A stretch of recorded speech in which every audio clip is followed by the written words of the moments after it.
अस्मद्परमगुरुभ्यो नमः। अस्मद्सर्वगुरुभ्यो नमः। श्रीमते रामानुजाय नमः।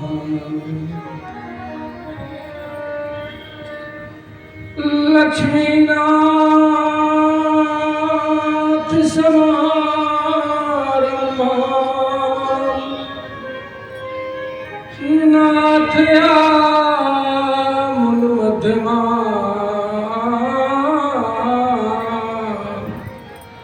अस्मदाचार्यपर्यन्ता वन्दे गुरुपरम्परा। तो श्री कौशिकानुगहे पयोनिधि पूर्णचन्द्रम् बाणाद्रिवैभव विवर्धन से मुसीकम् नीलाद्रवासी गरुड़ा ध्वजनाथबोधम् नौमिं विराजमण सद गुरुपादयुग्मम्। तो प्रथमो अनन्तरूपस्य द्वितीयो लक्ष्मणस्तथा तृतीयो बलरामस्य कलौ रामानुजो मुनिः। श्रीमते रामानुजाय नमः।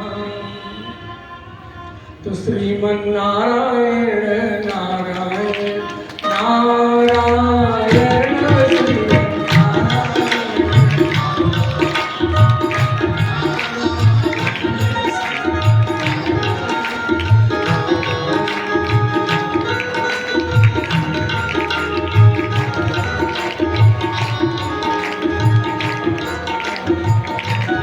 भजमन नारायण नारायण नारायण भजमन नारायण नारायण श्रीमन नारायण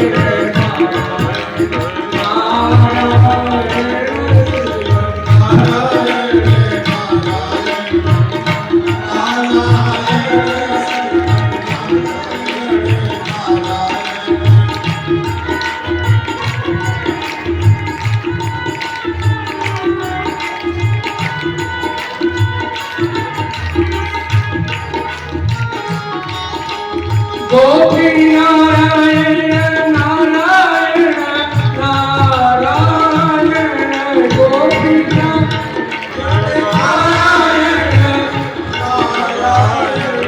श्रीमन नारायण नारायण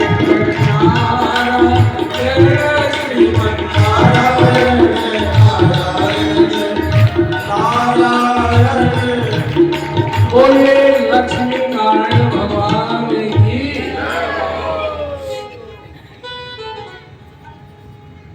आप सब और ओझा परिवार जो यहाँ पर विराजमान हैं, जो नहीं भी हैं, हम सभी को बहुत भाग्यशाली समझते हैं, क्योंकि कथा बहुत लोग कहते हैं,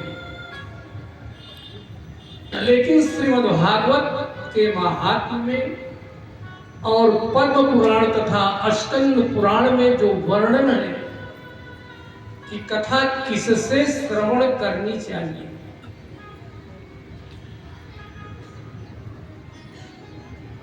आजकल तो बहुत से लोग कथाएं कह रहे हैं, लेकिन जो शास्त्र कह रहा है वो क्या कह रहा है कि कथा किससे श्रवण करनी चाहिए। तो पहला कौन हो? वो विप्र हो। ब्राह्मण से भी कथा नहीं सुननी चाहिए। आप कहेंगे ब्राह्मण से भी नहीं सुने? हाँ, क्योंकि ब्राह्मण जब यज्ञोपवीत धारण करता है तब वह विप्र हो जाता है। यदि कोई ब्राह्मण यज्ञोपवीत धारण नहीं किए है, संध्या इत्यादि नहीं करता है, तो उससे कथा नहीं श्रवण करनी चाहिए। ब्राह्मण हो और फिर दूसरी बात क्या हो, वह वैष्णव हो। वैष्णव कौन है? वैष्णव सभी हैं, लेकिन वह परम वैष्णव कब हो जाता है? जब किसी परम श्री वैष्णव आचार्य की शरण में जाकर के शरणागति भगवान की लेता है। और अभी सरकार ने बताया कि वह वैष्णव के अंदर 5 गुण होने चाहिए जो आचार्य उसे प्रदान करता है। विरक्त होना चाहिए। विरक्त का मतलब सन्यासी नहीं होना चाहिए। आजकल ऐसे ऐसे कथावाचक हैं, आप उनके पास जाइए तो सबसे पहले वो दक्षिणा की बात करेंगे कि आप कितना देंगे। ऐसे व्यक्ति से भी कथा नहीं श्रवण करनी चाहिए। यदि कोई ऐसा कहता है तो जो कथा सुनता है और जो सुनाता है दोनों नर्क हो जाते हैं। और चौथा क्या होना चाहिए कि वो सुंदर भजन के द्वारा और उदाहरण देने वाला हो। जैसे स्वामी की सरकार अभी आपको सुंदर सुंदर उदाहरण के द्वारा कथा श्रवण करा रहे। आप परम श्री वैष्णव हैं।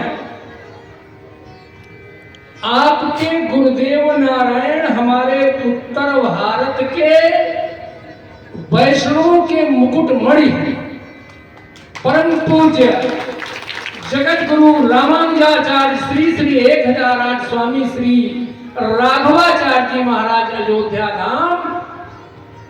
अगर भारत के अंदर 10 विद्वानों को आप गिनेंगे तो उस 10 विद्वानों में आप एक हैं, जिनसे आप समाश्रित होकर के इस आसन पर आज विराजमान।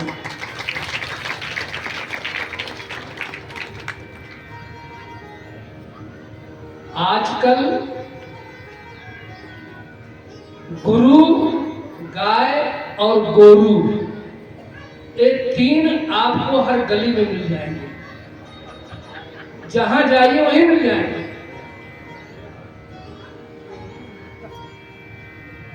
गुरु लालची लोभी चेला और नरकों में है ठेली का ठेला। तो कभी भी मंत्र लीजिए तो परम श्री वैष्णव से लीजिए। आपके अंदर वह सारे गुण विद्यमान है। और स्त्रियों से कभी कथा नहीं सुनना चाहिए। जितनी भी स्त्री कथा कराती हैं, सबसे पहले महिलाओं को कहेंगी भजन गाते समय दोनों हाथ उठा करके ताली बजाइए। माताएं समझती हैं दोनों हाथ उठाने पर कितना बड़ा पाप होता है सब। दूसरा, वो किस समय आगे उस श्राप की चर्चा सरकार करेंगी कि माताएं 1 महीने में कितने दिनों तक अपवित्र रहती हैं और किस समय अपवित्रा आ जाए वो कोई भरोसा नहीं है। और आपने समय ले लिया और उसी समय आसन पर बैठ करके अपवित्र हो करके अगर आपको कथा श्रवण करा रही है। शास्त्र कहता है कि अगर स्त्री रजस्वला हो तो वैष्णव को उसकी परछाई से भी बचना चाहिए, रसोई में नहीं जाना चाहिए। और वो कथा बैठ करके सुनाएंगी, हम ताली बजा करके कीर्तन करेंगे, उनकी कथा सुनेंगे। इसलिए क्या तो आप कहेंगे कि आप तो महिलाओं बड़े विरोधी हैं। नहीं, माता अनुसुईया ने सीता जी के साथ सत्संग किया। महिलाओं को कथा के विषय में सत्संग करना चाहिए। बैठ करके 4-6 लोग बैठ गए, सत्यनारायण कथा सुनते हैं आप। पूरी कथा में पंडित जी कहीं नहीं बताते कि सत्यनारायण की कथा क्या है। यही बताएंगे पंजीरी नहीं खाया, उठ करके चला गया, सुना नहीं, इसलिए उसके साथ घटना हो गई। और कई कथा उसमें आती है। असली कथा कब होती है? भगवान सत्यव्रत है, जब अवतार होगा ठाकुर जी का, तो सरकार उस श्लोक को आपको श्रवण कराएंगे जो माता देवकी के घर में जब ठाकुर जी आए थे तो स्तुति की गई। सत्य व्रतम सत्य परम सत्य। हवन के समय माताएं ढोल लेकर के और जो भजन गाती हैं, वास्तव में वही सत्यनारायण कथा का सार है। अब वो बंद हो गया है। अब तो कह रहे हैं भगवान श्री कृष्ण को कि वो चूड़ी बेचने आया है। अरे उस परब्रह्म परमात्मा को आज चूड़ी बेचने वाला तुम कह रहे हो? एक घोर अनर्थ है। समय ज्यादा दास ले रहा है, बस 2 मिनट में रामानुज भगवान की चर्चा करके अपनी बात को विराम देगा। अभिदास ने कहा प्रथमो अनंत रूपस्य, प्रथम अनंत भगवान है। कौन है अनंत? शेष भगवान है, जिनकी सैया पर भगवान नारायण जल में अयन करते हैं, शयन करते हैं, इसलिए उनका नाम नारायण है। और माता जी उनके पैरों को दबाती रहती है, लक्ष्मी जी। और शेष भगवान विराजित है, उनके नाभि से कमल निकला, उस पर ब्रह्मा जी पैदा हुए और उन्हीं ब्रह्मा के द्वारा ठाकुर जी ने इस सृष्टि की रचना कराया। ब्रह्मा के पहले शेष और भगवान श्रीमन नारायण। तो प्रथमो अनंत रूपस्या, प्रथम अनंत भगवान हुए।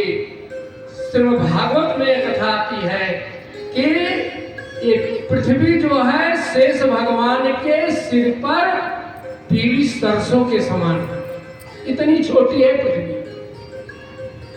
विज्ञान देख नहीं पा रहा है। द्वितीय लक्ष्मण था, 2 बार और लक्ष्मण बन करके आए भगवान के छोटे भाई लक्ष्मण जी। 14 वर्ष तक जागते रहे। विज्ञान कहता है कि अगर जीव सोएगा नहीं, या तो मर जाएगा या तो कोमा में चला जाएगा। मछली भी जल में रहती है लेकिन सोती रहती है, लेकिन लक्ष्मण जी सोए नहीं, 14 वर्ष तक जागते रहे। और मारा किसको? इंद्रजीत मेघनाथ को मारा।